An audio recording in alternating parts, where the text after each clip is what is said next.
About 2 years ago, Pastor and I sat down and said, we've got a great group of deacons, and our church is doing nothing but growing. And I looked at the other deacons and we said, what are we going to do? I think it was probably about 8 years ago that we were told that the way a deacon rotation typically goes looks something kind of like this, and then we go back and do our job again. And that was always just kind of disheartening and discouraging to me. And so what I've really been focused on praying with Pastor on, is finding a group of men that's going to come alongside and help serve the people of our church as we continue to grow here on this island.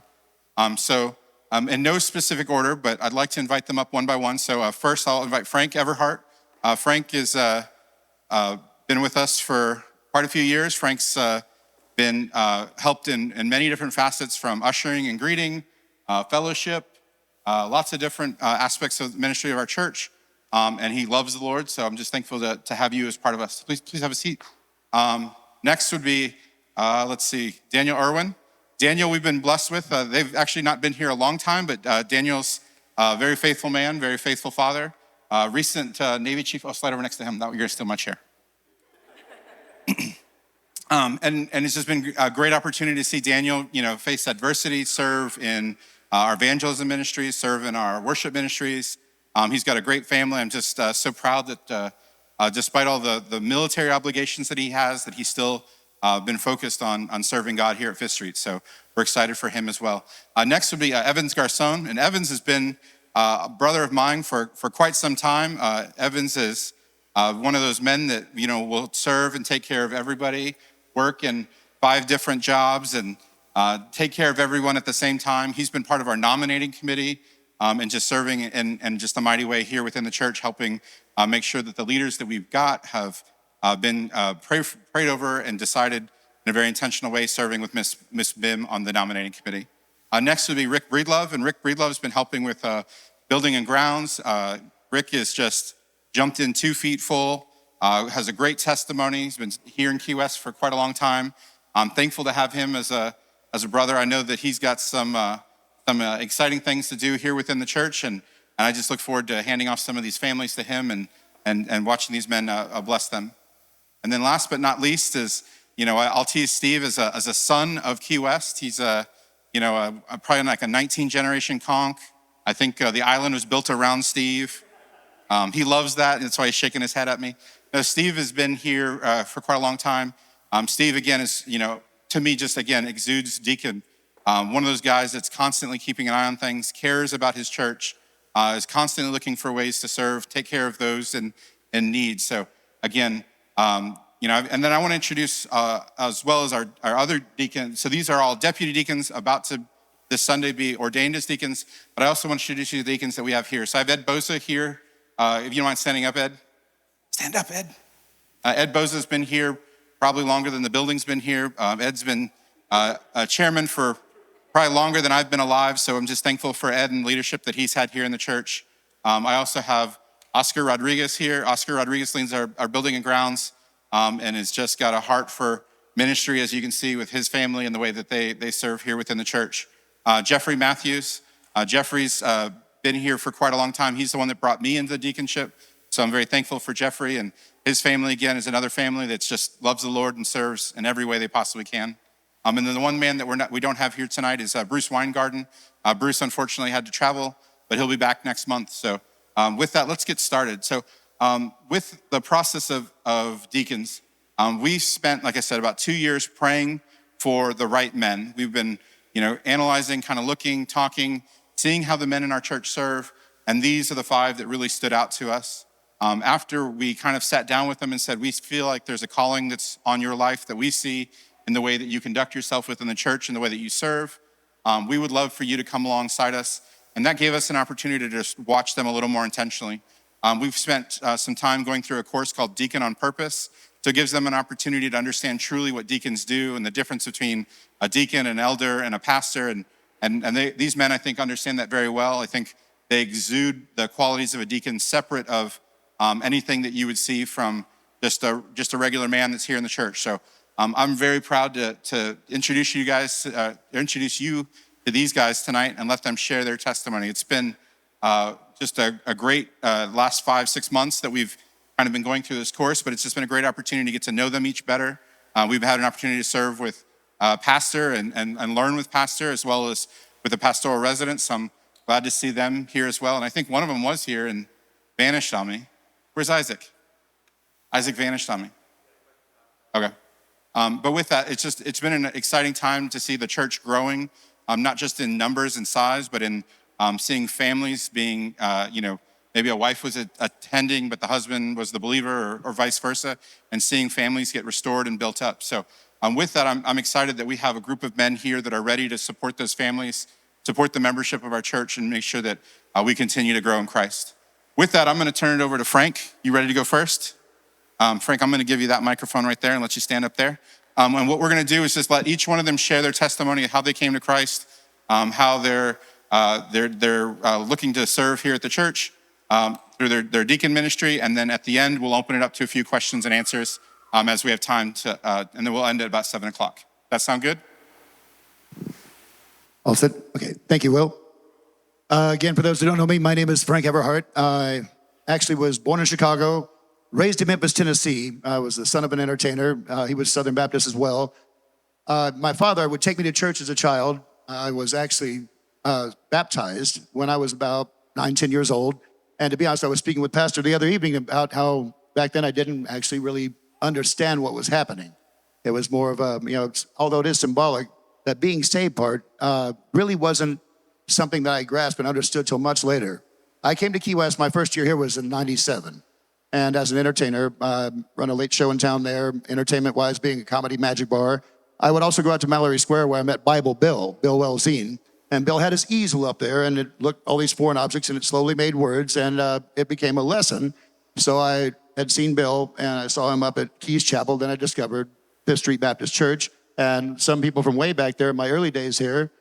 From there, the entertainment side kind of led to a darker side in my life, if you will. I was drinking, smoking, and enjoying the island, and it was all about me and not about God.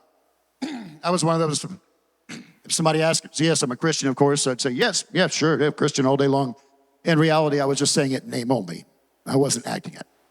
And as time went on, the show part of life was doing, just the entertainment side. I thought that was the greatest thing and everything. But I guess what I'm trying to put a pinpoint on is I was grasping at something. I always had to try to make it better, make it different, or and in dating life, it was terrible because I was looking at all the wrong places to try to find a lady. I was grasping at everything temporary that was out there. And keyword being temporary. I would learn this very soon. Temporary was all I would get, and I'd have to fill it with something else. Nothing would work. When the accident hit, I don't know if you guys knew I was blinded in a chemical burn about 10 years ago. And both eyes completely there by the grace of the good Lord and a lot of doctors he gave me at Boston Palmer Eye Institute, Baptist Hospital. Over these years, I've been recovering. And in the recovery process, a lot of things happened. One is when I truly did come to God. And that's the important part about this whole thing to me. The best way I can say it was, and I said to some of you too, he gave me my eyesight back, but it was a couple years later before I could actually see. And I hope you understand what I mean by that. What I mean is, as I got my eyesight back, I was still fueled up with the idea of going out and, drinking, smoking, having fun. And, I had an addictive personality to that stuff. Thank the good Lord I never got into drugs because I probably wouldn't be here right now. Those two were bad enough in my life. But the bottom line, even though I was getting my eyesight back, I was still that same short-end, temporary human being, just looking to ease the day, make it go away, just fit in with the crowd, and all will be well. Well, it was never well. There was never anything that could fill it. And little by little, I had a friend of mine, two of them actually, one of them that God put in my life that was actually in just as bad a shape as I am, that recognized and looked at me and said, man, look how terrible you are there, just drinking every day. And he just called me right out. And I said, no, wait a minute. Here's a guy I thought was doing bad, calling me out. I need to stop and take a look at something. And right about then, God sent another guy in my life and said, hey, when's the last time you were back at church? And I said, well, hang on, I just started doing this here. I said, hold on, let me try it at home first. And I literally did. Right there at home, I found Les Fellick, a rancher from Oklahoma that had a weekly Bible study that he set up. And I listened to that. And I thought, this is great. And I'm in the game now. And from there, it's like, okay, I put a foot down and decided I'm going to quit drinking and smoking. Well, that does not work. when you ask for help, he will set up a solution. I learned that one first and foremost, and he did what I did. And he did take me off of that. And the only way I can say it is, forget the Shantex, forget anything like that. He changed my heart. He changed that desire to where I didn't even want it anymore and practically shut it off overnight. Now, I still had that problem of fellowship. And that's where Fifth Street came in. This very gentleman invited me to the church. He only came that one Sunday, but it got me back. And I saw some people I recognized from before, and I met some new great ones there in my life throughout. And from there, I slowly started getting back into learning in a fellowship environment, in a positive environment. I learned about the new term when the pastor said, we don't have any pew riders around here. I thought that was fantastic. I saw this church was really on the move and growing, and I was amazed to be a part of it. And God opened up a whole new aspect of my life now, and that was all of you. So it was a privilege to come in and get here on Sunday and study and meet people and learn in the classes. And then I found out about other classes and different ways to grow in this church. Things that now fuel my life are things I experience here and things that I study at home and start my day and night with, and that's the Word and the Lord. And that's where I am now. I'm grateful to be here, and I hope to get the chance to serve you as a deacon in this church.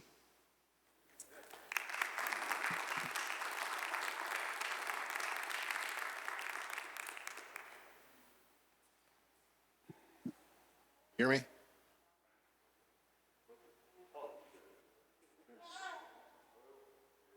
Hello. Okay, there it is. Hey, my name is Daniel Irwin. Because of the Navy, been here this month. But a little bit about me: the Navy, 17 years now, and worked down there at JIF. So married, 13 now, daughters, Linux, Alexis, Dixie. Growing up, I had the benefit of having very godly parents.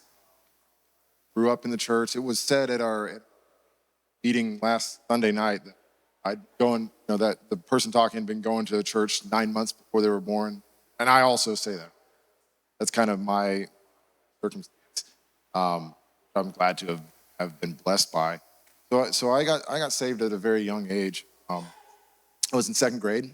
I prayed to receive salvation in my bed, top bunk, and my dad was doing his evening prayer with me. And so, long story short, I accepted Christ then. I got baptized pretty much ASAP in the good old Southern Baptist way. And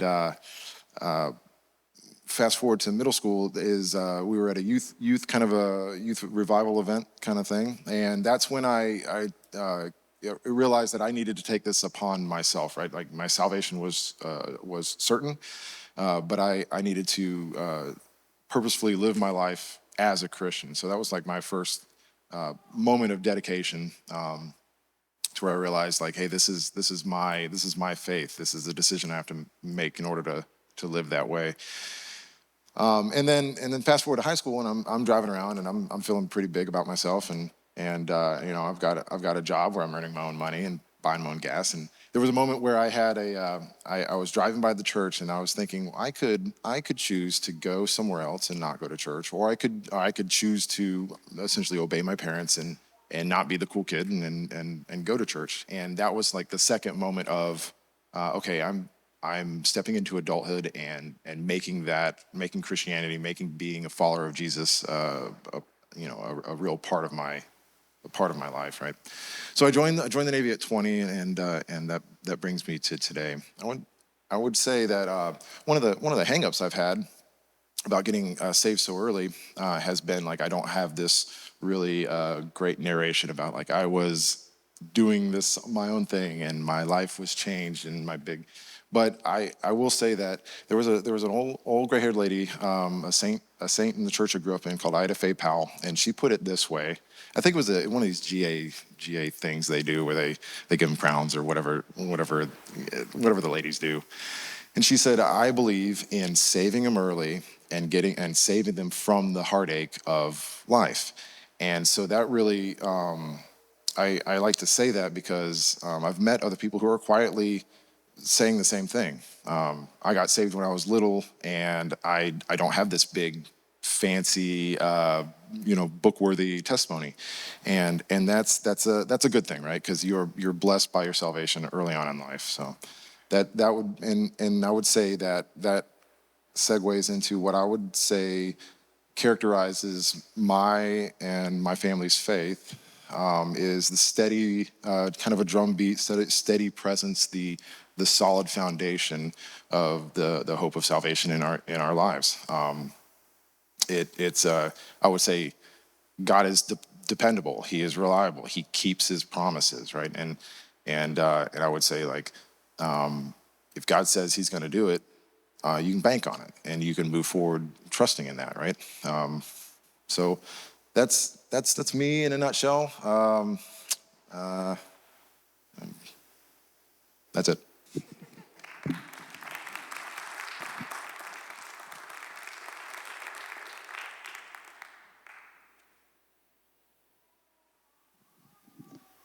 Good evening. My name is Evans Galcon. I've been coming into this church for probably almost 10 years now. I've been in Key West for 13 years. I was Catholic. So when I was a little, until I was 16, and one of my uncle introduced me to a Christian church. And since then, I was crazy. But I wasn't involved, so I was in and out. And when I left Haiti in 1994, I went to Miami. I didn't have a chance to go to church because I had to work all the weekends. So then I left Miami, went to Boston. I had the chance to go to church, not every Sundays, but most of the time I had to get the chance to go to church on Sundays, but never get involved. And in 2006, when I moved to Rhode Island, and I was in New England Tech, and I could not finish because of working. And then I said, I've been working, but never had a chance to go to church. And I got a church that told me, you want to come with us in Rhode Island, and then we can work together. And since then, I've been going all the Sundays until I got involved in trucking business. Get over the road for 10 years. And after that, I went to Georgia. Then I had a chance to work for Home Depot. And then I was home every week. And every Sunday I had a chance to go to church until I got here in 2012. And I came here at 5th Street Baptist Church. And that's where I get involved in as a member. But not 100%, because I was working 2 jobs anyway.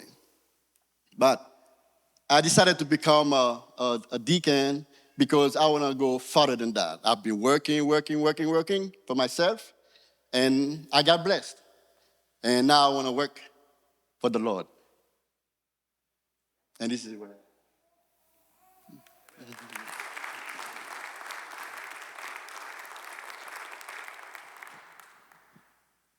Hey, everybody. My name's Rick Breedlove. Thank you for coming tonight. I was raised in a Christian family in the Episcopal Church out in Oregon. I moved out here, 1981, 43 years ago. And when we went to the Episcopal Church here for a good while, my daughter was born into that church. Her 2 children her oldest one was born into that church. The youngest one, we were out of there by then. I've kind of looked around here for a church to get to for a while, and I didn't find anything I really liked. And one year, my daughter had a card from this church to show up for Easter Sunday. So we showed up for Easter Sunday, and she had been bugging me to get us find us a church, and so we decided that this was the place. And I settled here because listening to Pastor Josh talk, he talks the Word of God the way it was meant to be spoken. He teaches the gospel of Jesus Christ the way it was meant to be taught. And that's what I wanted my family to hear. It's been a long time with the devil messing with me from the time I got baptized when I was a baby. I got into church when I was a teenager back home, and I went down many, many wrong roads, bad roads. But every time I turned around, it was like God was standing there looking at me. And, yep, I'm still here. And so this is where I wound up here. I've been blessed with all the people that I've met in this church especially. It's amazing. I finally really started applying myself to the Word of God here at this church. I've known about it for a long time. I read the Bible completely. I had a lot of time to do it, and I sat down, and the Holy Spirit guided me through it about 24 years ago and it's been since then when I've been getting my life set up different. It's been that long since I left a world that I shouldn't have been in, and I'm real glad I did. It's led to where I am right here, right now, looking at you guys, and I couldn't believe it when Will said that God told him that I should be a deacon. And I know the story of Moses. I'm not going to debate the Lord. I know he doesn't make mistakes, but man, I was like, are you sure me? Man, but he knows. He knows everything I've ever done or everything I've ever thought. And I've begged for his forgiveness through Jesus Christ. So I know I'm forgiven. And again, that's why he's got me around these people here. And I'm blessed to be here. I'm very thankful. I thank my family for being here tonight. And that's about it.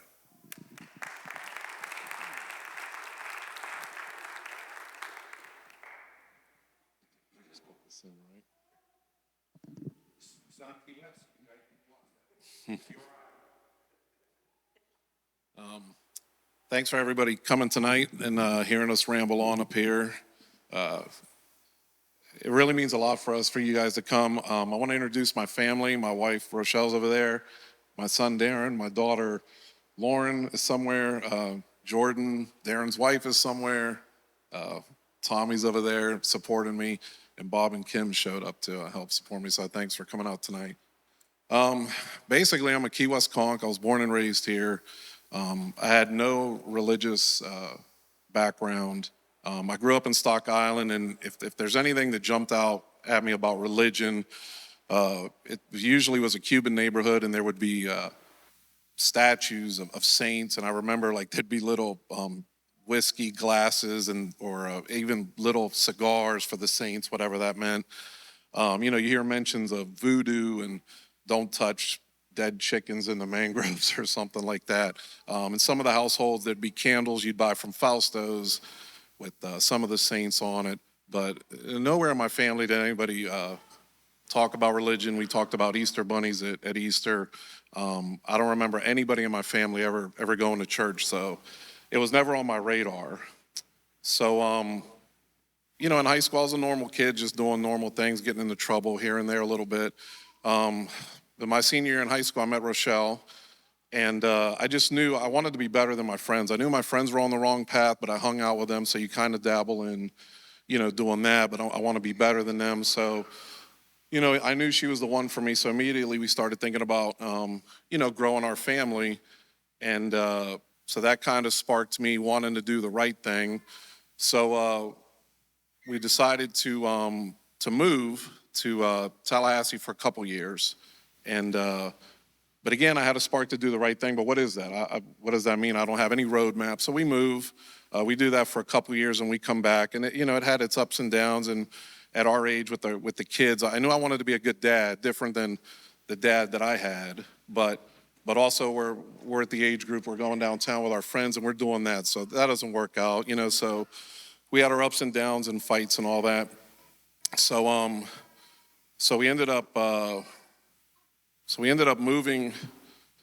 When we moved to Tallahassee, we ended up moving back, and then so basically I got saved in '99, and in '99 that was the Columbine shooting, and I remember channel surfing. That's a thing that your daughters won't know what that is. You just sit there and scroll channels up and down, old school. And I must have stopped on TBN. There was a pastor there in Fatigues, and he was very passionate. He was preaching about we took God out of school, and these shootings are happening. And I just remember this guy was real passionate. It got my attention. So luckily for me at work, I had a coworker, and we started talking about these things, and he was a Christian, which I didn't even know what that was at the time. And he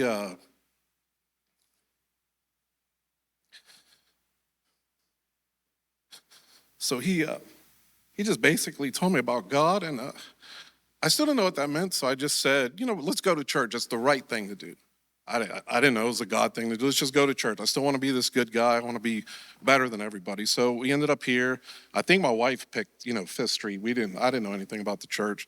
So I remember coming here, and at one time somebody said, grab the hymnal out of the pews, and I didn't even know which one that was. There's 2 books there, so I didn't even know that. And then we used to do a meet and greet, and man, I hated that. You have to walk around and shake people's hands. Well, I'm too cool to shake anybody's hands. I'm not doing it, so it was weird after a while. And then, in the end, it's just me being stupid, but that's how it started for me. But we came here for 5 years until we moved again. It was great. I was a regular attender, a regular tither. I got baptized here. And so we, again, I still had this voice. I want to move on. I want my kids to be better. So we moved to Tampa for 4 years. And that was pretty good. We went to some the mega churches up there with the prosperity gospel and all that. And when we came back, we just ended up at this church again. And I've always gone to church, but around when I came back, some life choices that hit me. I hated my life. I hated my career.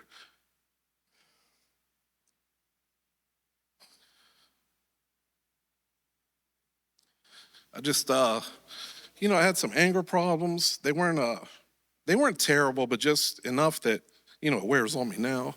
And I just feel bad. I set a bad example for my kids the whole time I'm going to church, but it was just Sundays. And I was a typical person, probably American Christianity, show up on Sunday, do what I want the other 6 days, sprinkle in God here and there, and it'll work out. So, and it didn't work out. We got in tons of fights. We talked about getting a divorce a few times. My kids saw things, that just angers and fights that weren't necessary. I still wanted to do what I wanted to do. So I just want to stop right here and just apologize for, some of those things. I've already apologized to them before, but, it bothers me that I'm a Christian person. And the example that I left for my family or my kids, I could push them away from the church. So, but I've been forgiven of that, so I'm grateful for that. So, so with that being said, where am I at now? So, what's God doing in my life now? Well, in the last several years, I've gotten more involved in the church. We have great leaders in the church. Josh and Darlene have been great influences on our family. Probably one of their strengths are just letting us develop, encouraging us to get involved, and not really pressuring us. And so just over time, I got involved. I would help out with different events or VBS, and then eventually I even hosted a couple events. And it's cliche, it really is, but it's not. The more you do in this church, the more my desires outside this church, they just went away. I listened to different music. I gave up drinking. I never had a drinking problem, but I just wanted to do away with that, and it was actually pretty easy. The desires go away. So just recently in the Bible studies and showing up on Wednesday, Will pretty consistently prays for men to stand up and be leaders in the church. And you sit there and hear that, or you choose not to hear it, and then it just hit me one day. I said, he's talking to me. So at that time, Josh and Will had come to me about, just being more involved in the church, and they trust me. And a lot of leaders in here have been my friends and given me their guidance and their wisdom. So that's why I'm here now. I'm here to be a deacon. I've wasted enough of God's time.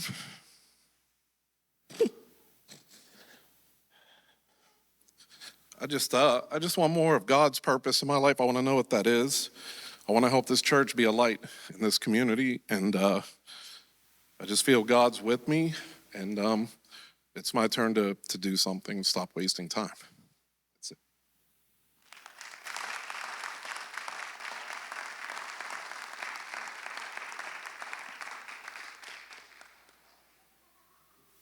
I want to thank all you men for sharing that. I know that some of those things are harder to share than others, but that's a beautiful testimony to this church that not only can you overcome sin through Christ, but you can see where God is calling you to serve him.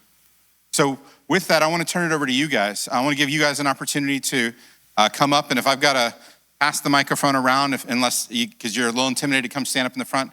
I'd like to open it up to you guys to ask these men some questions about, how they're going to serve as deacons, or maybe a little bit more about what their testimony was, if there's something that you guys are interested in. My biggest goal is at the end of the day, you guys know these men as well as Pastor, myself, and the other deacons know these men, because these are the men that are going to be serving you guys and caring for you guys. These are the men that are going to be available for visitations. These are the men that are going to come pray with you when you guys have difficulties in your family. So I want to make sure that you guys know these men really, really well. And so I'm going to open up the microphone to you guys. If the walking up here is going to prevent you from asking that question, I'll steal Pastor and I'll pass my mic off to chase you guys down. So just raise your hand or come on up. Someone's got to be first.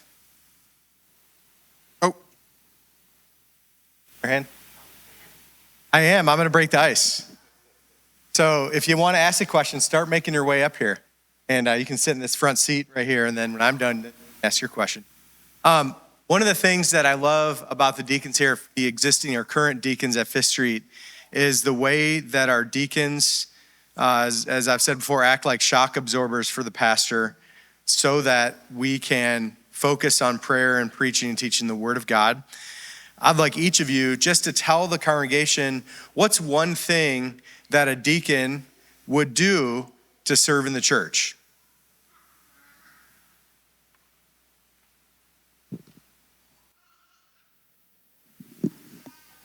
I think also one thing that a deacon would do to serve in the church is to be there for people that are hospitalized and need in situations like that. The pastor does have a lot on his shoulders, and as I said, the deacons can fill in places there, but when someone's in the hospital, that can really put that moment in. It's like, Lord, it's scary. It's we've all been there to a certain degree, I'm sure.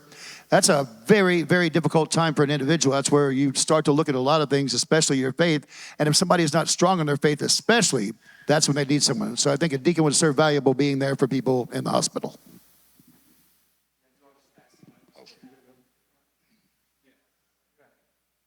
Yeah, so my answer to that question is the deacon body would be the first call that the pastor would give or make to do something materially, right?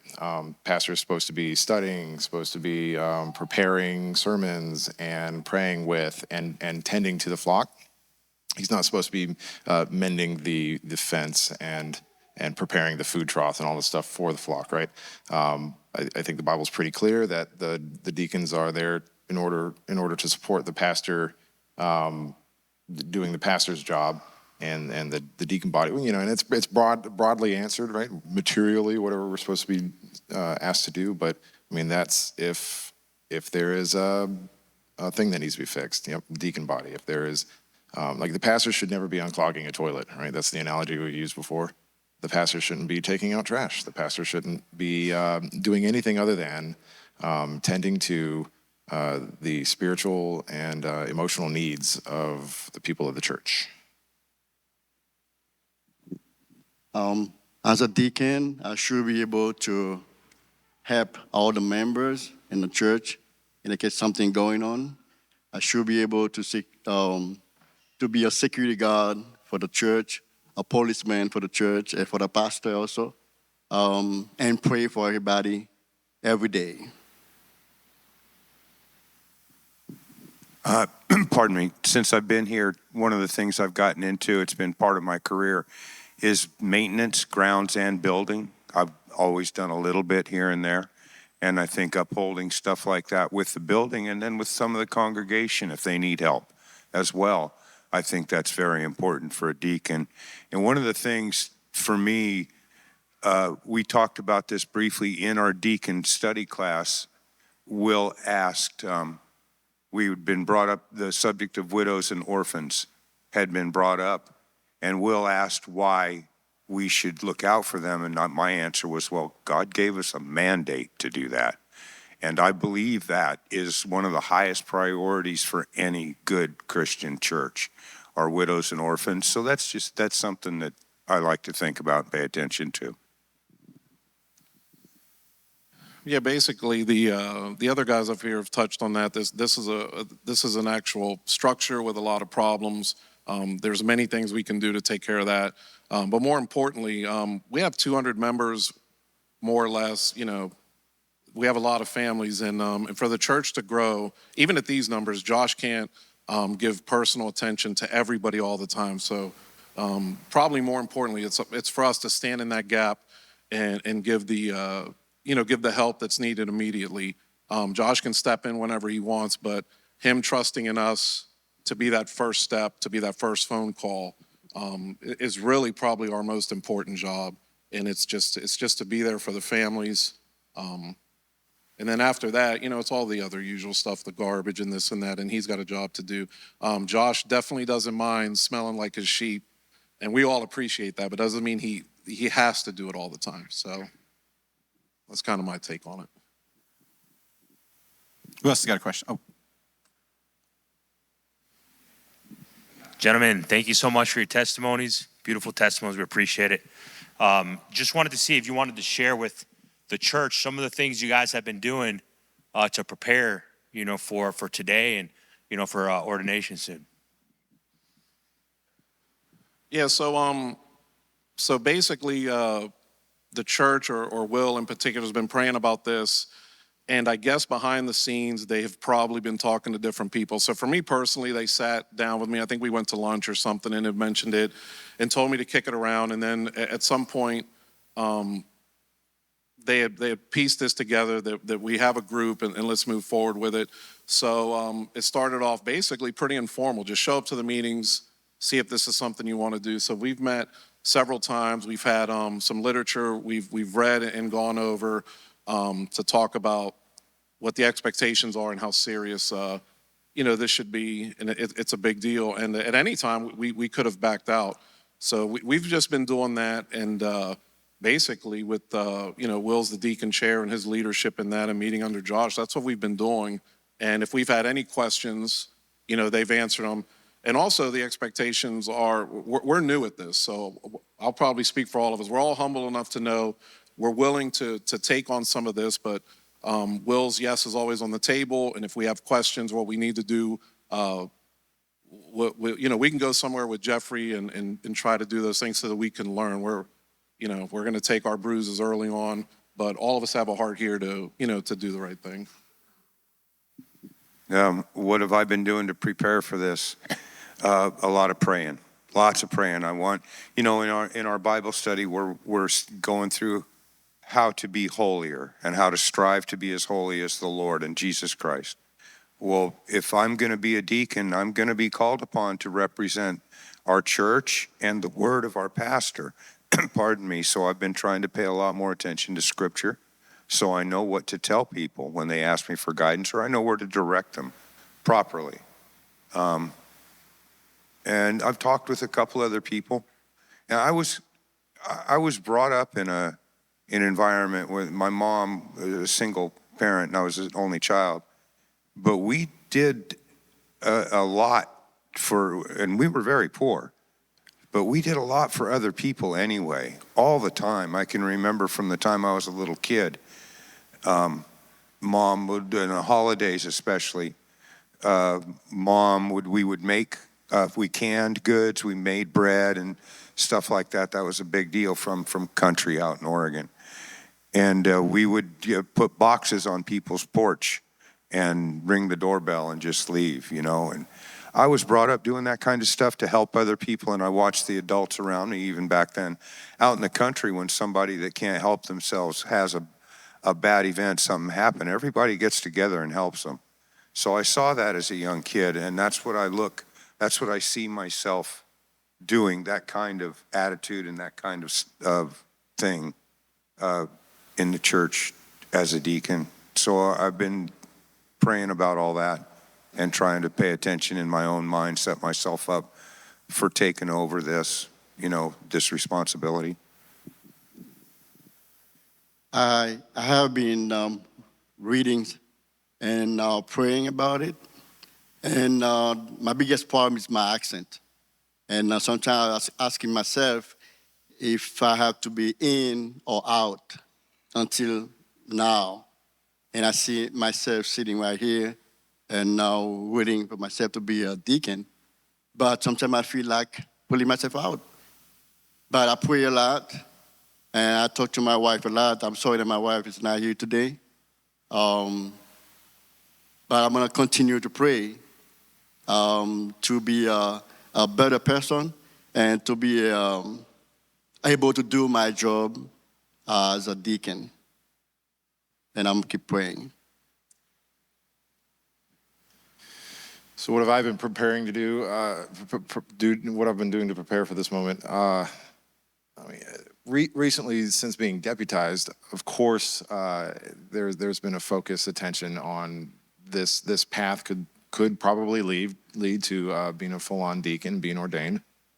But in my life, what have I done to prepare for this generally? I would say that I haven't prepared for this, right?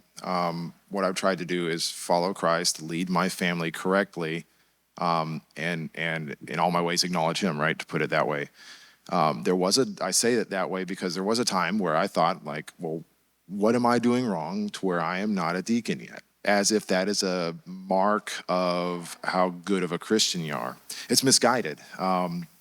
So I quit thinking like that. I quit trying to prepare myself for something that I can't make myself be. You have to be called to it.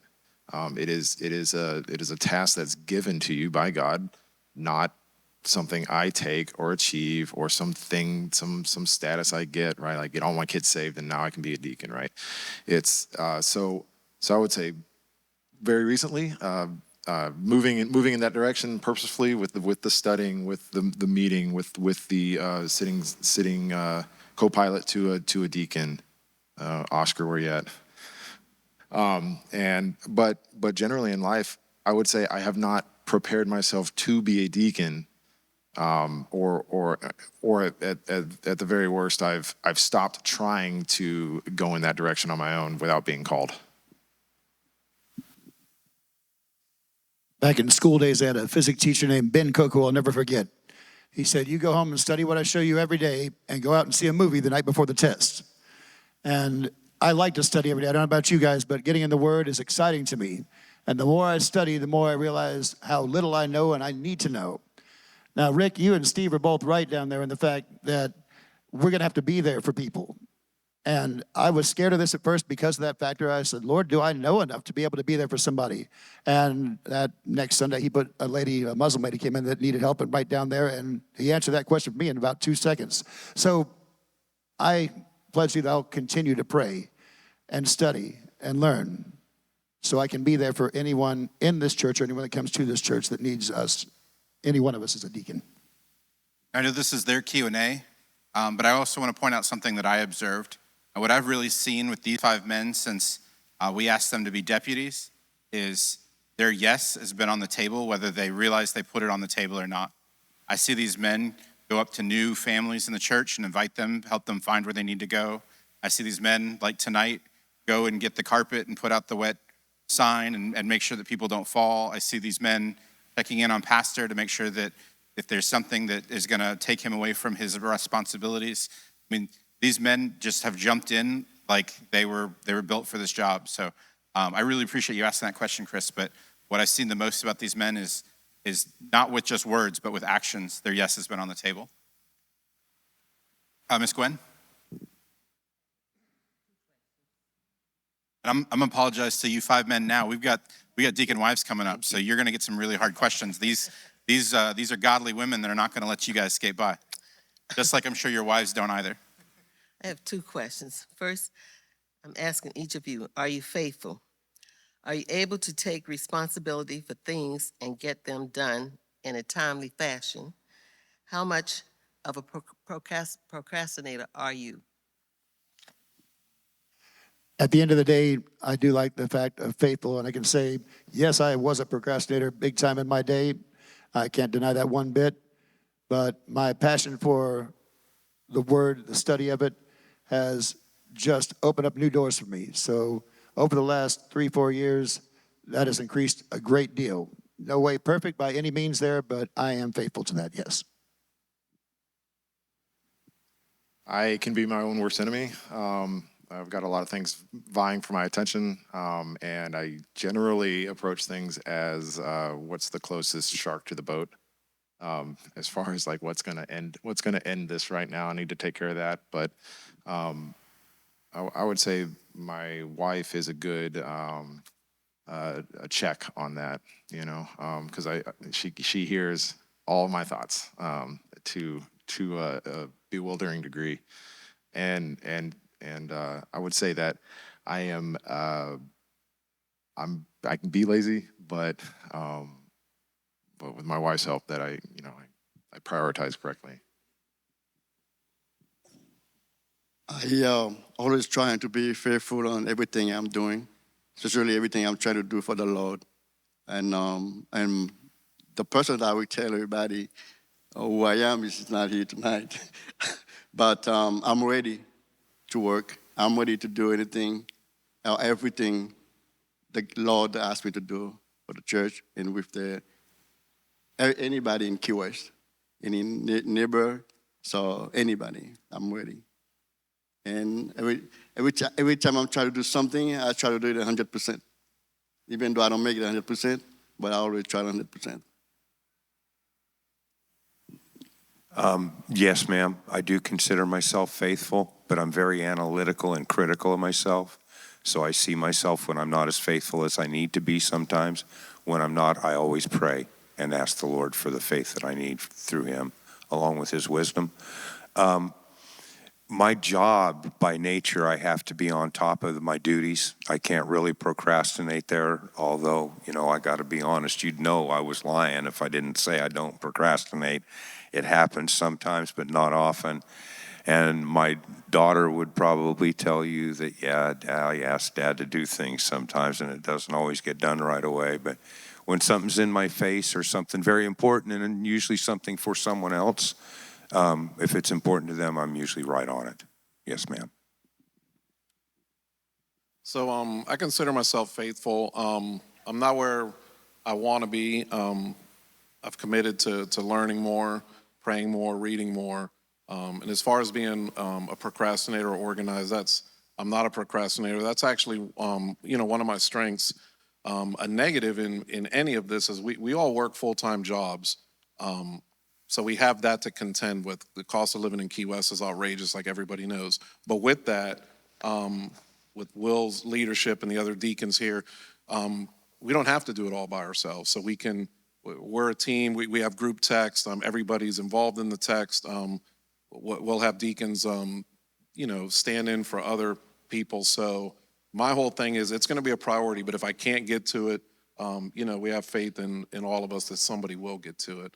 The problems won't be ignored, and we'll be here for the people.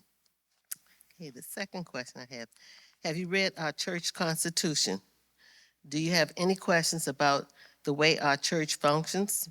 Will you be happy to abide by the Constitution and defend and explain it to other members when necessary? And I have a copy. I don't know if you all have gone over it, but it lists a lot that I think deacons should know as well as members, and I'm sure we'll probably introduce you to that. And there's a lot of information in here that you might have to defend sooner or later. Thank you. I'll own that we have not gone over those documents as a team. That will be something that we'll prioritize.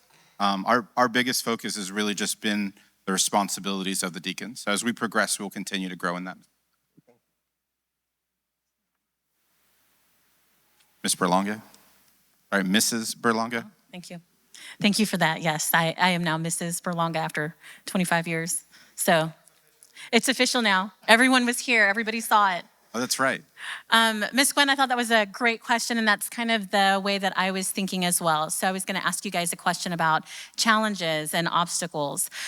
So it sounds like you guys have a great handle on the role of a deacon. So now here might come the hard part. Not everybody in the congregation understands the role of the deacon. And so some of the folks in the flock may come to you and request that you do something that is outside of that role.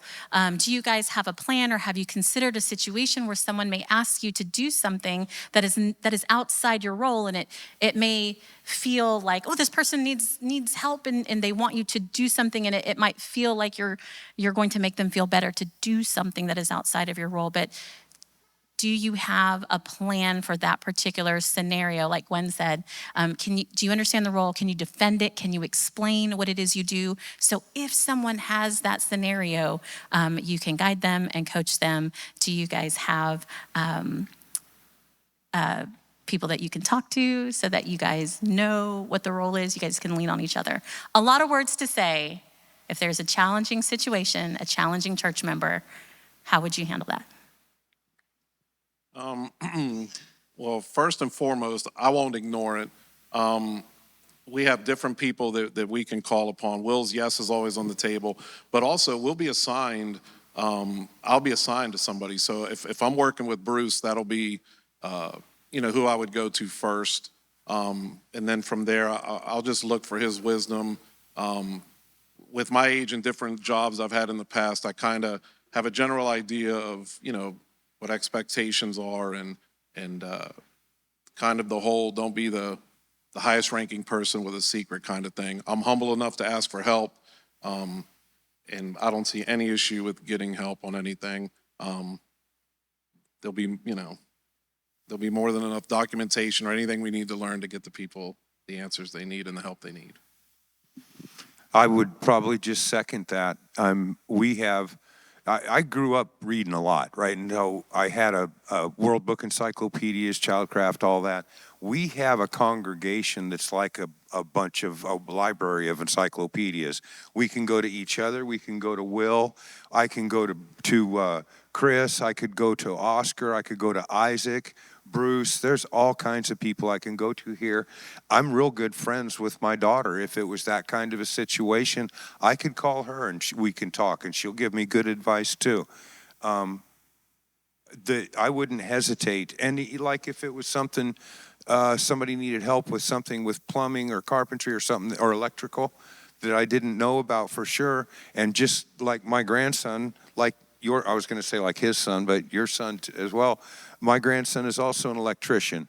So he's one that I could go to. And I've never been one to hesitate to ask questions if I don't know the answer.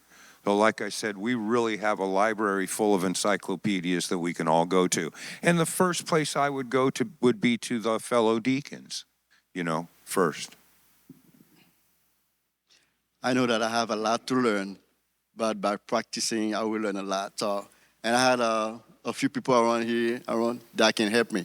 I'm gonna go to them first, and I can say, Mr. Will, Brother Vaughn. So a lot of them can help me, with any questions, and I will learn from them. So that's all I can say. Yeah, like Steve said, you don't ignore it, right? It could be a nefarious request. It could be someone trying to pull the wool over you, get something out of you that's totally inappropriate. And you don't ignore the request. I can envision a scenario where a member comes up to me and says, "Hey, I want money for you to pay for my child's tuition to whatever it is," right? And that could be something the church decides to do, but that is not something that I decide. I say, yes, let me go to the benevolence person, give you the money, right? And that's something you would say, hey, so I see you got that need. I'm not the one that has the purse strings, right? But we can bring it up to the church, and we can go down that avenue. There is ways to talk about it, right? That's but one scenario, right? And like Rick said, we're a group, right? We're a group because we're stronger together. We're more knowledgeable together, and we have more resources together. And I can take my left thumb and raise the flag. Hey, I need help with this situation, and instantly everyone is aware, right? And in the past, I'll say that has been a fruitful vine, right? Like it has worked in the past where someone has said on the chat, hey, I've got a need, and then poof, it's taken care of. I don't want to say poof, but suddenly people are committed to take care of it. First of all, we're on? Okay. First of all, I want to say it's a very good question. When I was a kid, I couldn't figure out what the deacons were. There were these giants running around the church like, wow, look at these guys. I just kind of shied away from it there. We were never explained what a deacon was there. And in one of our classes, we learned, kind of stood out to me that being a deacon, don't look at it like getting a badge. I looked at it like, don't get it like getting a ribbon you wear around your neck, but more like being issued a set of knee pads that go underneath your pants. And think of it as a point of servitude. So I think it's important that the church and the people know that. I'm glad for this tonight, and I hope the people that are here share with the ones that aren't here so they can see this. And, even somebody, if they want to see, I think Brandon's recording this, make the testimonies available. I think it's a great thing. I think a direct answer to your question, too, that if someone brings something that is out of our scope, number one, or questionable, number two, going to another deacon, I could go to any one of these men or the other deacons and ask them to be present with me. If there's a lady with a problem, I will ask another lady to be present if an issue was brought up there, to keep it safe and keep it on the level of the church doctrine that was brought up as well. Any other questions? Oh, really? I was just wanting to see if anybody else was going to come up. And Mr. Steve, you have a good answer when everybody just seconds what you said. Good job. Okay, so again, I'm going to try to be careful with my language so nobody gets in trouble here. When you come on as a deacon, there's always a lot of work to do. It's going to fill up your schedule pretty quickly. So I could say, have you thought about, or do you have things in place? But maybe I'll say it this way. For other men in the church whose schedules are very, very full, do you have any suggestions for them to be able to still make time for their wives and family as they do ministry together? That's an interesting question for me to start off with. For those who don't know, I am not married and I do not have children. I do run a show nightly. I do write several other shows in the process. I have several island audio tours around the island. We're constantly writing scripts, doing things like that. That's the functional survivability for the real world to pay the bills here in Key West. That's what I do. It does not monopolize all of my time, but it does make me have to look at things so I can prioritize the church and put what I need first. First, in the morning I get up, I have my studies, whether it involves a special class for Monday night for those 2 semesters. I also have class with you. I have another class that takes place with David LaValle, and I try to keep up with the Sunday nights by listening to those recordings as I walk back and forth to work. It's exactly 1.5 miles from my house to where I work, so I put in the earbuds and I listen to the Sunday night studies as well there. So I have a bit of a rhythm for the classes that God has turned me onto and where he wants me learning right now. The deaconship is in addition to that. And I pray that God will show me the openings in my schedule, and also that very good point you brought up, to pay attention to the ones around me to see where their talents can fill in and help out, and maybe even boldly ask them what their schedules are to maybe see if I can help them find space that they didn't notice. And maybe they'll help me find space that I didn't.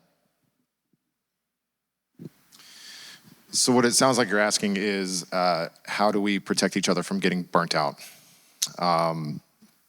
I think that it takes a healthy dose of personal maturity, which I think is, I'm not going to assume that it's built in and going to work, but there's a whole process here, and we're not just chosen all willy-nilly, right? Like we're called and we're led and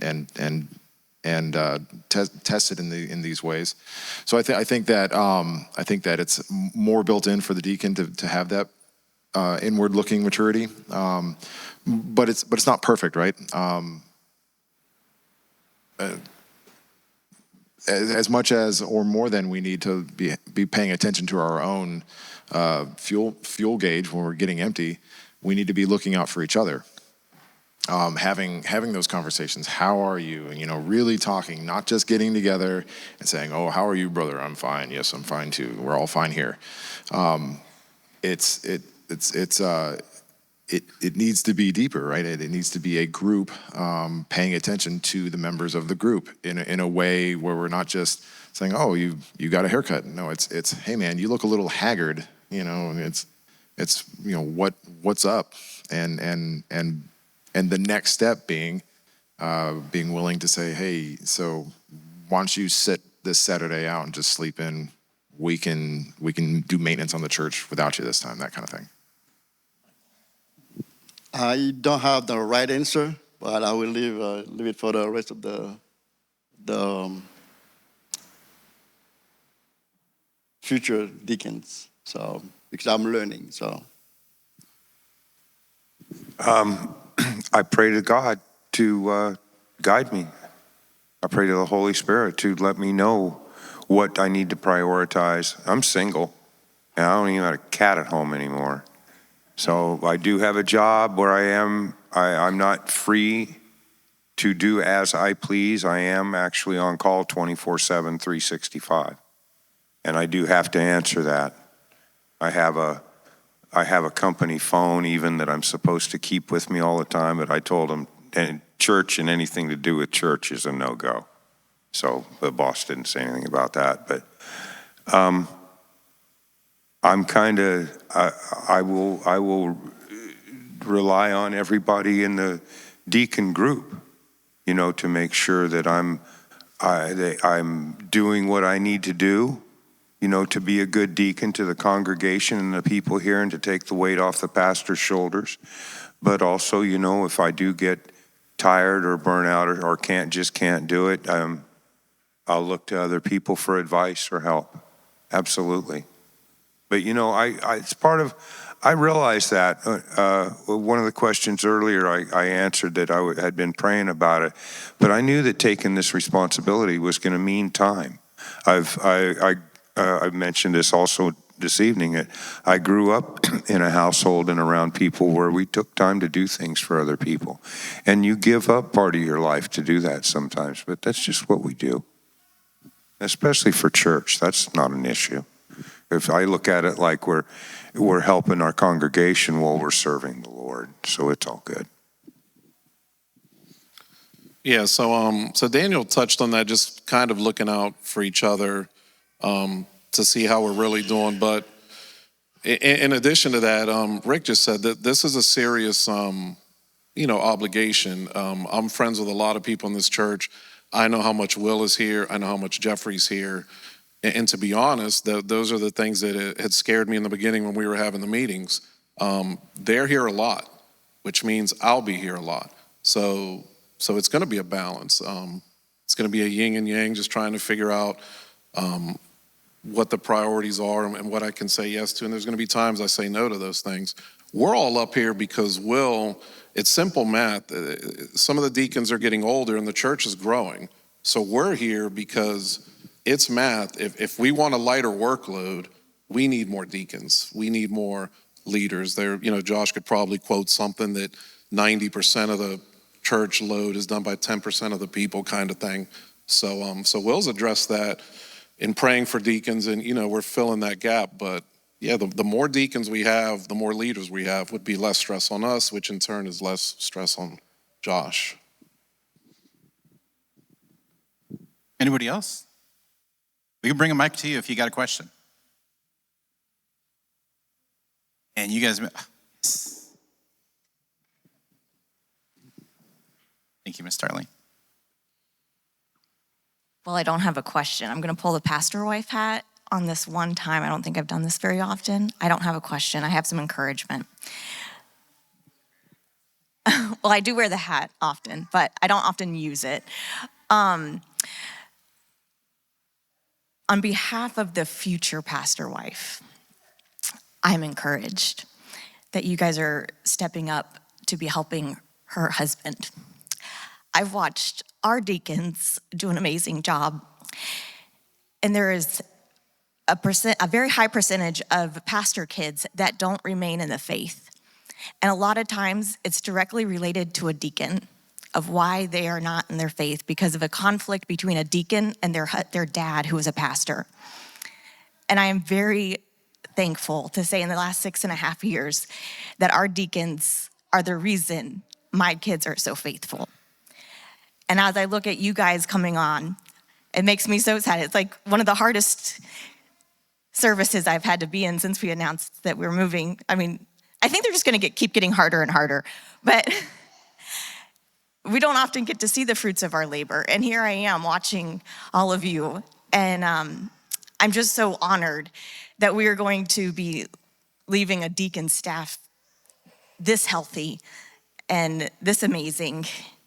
And so on behalf of the future pastor wife, I thank you for stepping up and going through the training and saying yes. Thank you, Ms. Darlene. Very kind words, more than we deserve. Yeah, and I think that any deacon worth his salt is gonna take care of a pastor the way he's supposed to. Your husband just made it easy for us because he's a great leader, so it's easy to follow him. Darn it, you got me choked up now. I'm usually pretty good from the pulpit, but now you got me a little choked up. Does anybody else have any more questions? I'll bring you a mic, I promise. I'll even walk it to you myself. Oh, there's my wife. Mrs. Berlanga. Okay, an easy one, a softball one. What is your favorite treat or dessert? So the church can bless you with it one day, maybe.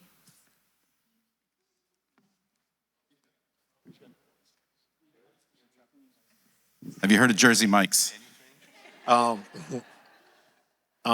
start off with what it's not. It's definitely not mint chocolate chip ice cream. That's terrible. But chocolate cake, I don't know. Anything with a lot of sugar in it, right? For me, blackberry cobbler or strawberry rhubarb pie. I like cakes, any kind of cakes. He's a man. Bacon.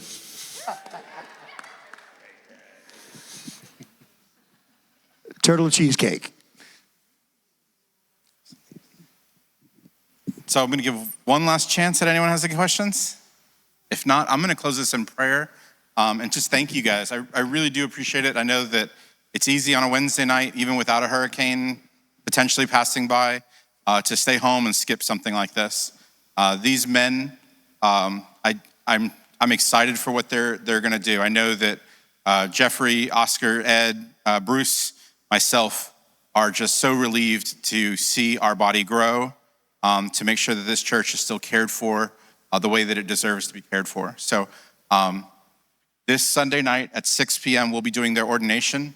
I ask that you guys come back for that. We'll have a little bit of a reception right afterwards. And I'm just, darn it, Darlene. I'm just so thankful that you guys came out tonight. It really does mean a lot. You know, it's being a deacon. I think one of them, Frank said it. You know, we're not wearing a badge. We don't stand in front of the church in an honorific position. Being the head, we are just hands that are just trying to make the church continue to be healthy and grow. And so to be recognized like that tonight was very much appreciated. But I just ask that as we ordain these men, have grace with them. Know that their yes has been on the table, not just word, but their action. And when I say action, I mean these men leap to go do stuff that even I, after the years that I've been a deacon, I think Oscar can say the same thing, and the other men will say the same thing. We've watched these men spot things in this church that need to be taken care of, and they take care of them. You don't have to go chase them down and say, can you go do this thing? It's already taken care of. And it is a wonderful thing to be able to be a part of a group of men that love their church and are willing to step up in that way. So please come out this Sunday night at 6 p.m. Join us for that ordination. It's gonna be a beautiful ceremony. I think the Lord is gonna bless over that time. There'll be some, that service will be important. If you've never seen deacon ordination before, it'll be a great experience to just understand truly what deacons do. And I just thank you guys for coming out tonight. So if you'll bow your heads with me, I'll pray and then we'll be dismissed. Heavenly Father, Lord, I thank you. I thank you for a congregation faithful to supporting those that you have called to serve your people. Lord, I thank you that we have a strong pastor, that we have MTLs, that we have a body that is faithful to you. And Lord, I just ask that as these men get activated and are ready to serve your church, Lord, that they do it with conviction, Lord. They do it with love. They do it with passion. And Lord, when it becomes difficult, Lord, that they don't try to do it in their own strength, but rather they do it in yours. And that by yours, Lord, I know that you have called many deacons here, Lord, that we do this as one body. We do this as one strength, and we do it in your name alone. So Lord, I just thank you for Fifth Street, and I thank you for these men. I thank you for the willingness for these men to come forward and serve you. And Lord, I look forward to the way that this island's going to drastically change in your name. It's in your son's name we pray. Amen. Thank you for coming tonight, and I look forward to seeing you all Sunday night.